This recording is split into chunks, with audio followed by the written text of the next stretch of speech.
Salamat sa Panginoon, huminto na yung mga napakalakas na ulan at mapakain na natin tong ating mga alagang manok. Medyo mabasa dito sa atin.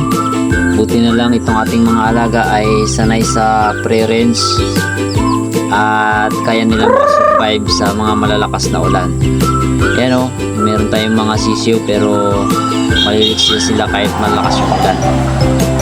Itong ating mga manok ay mga sanay na ito sa bitaw. Hindi na natin sila pinapakain ng feeds maliban dito sa ating mga alagang shamu. Nakapagbubugan pa itong isa nating anahin, matapang kasi dahil shamu.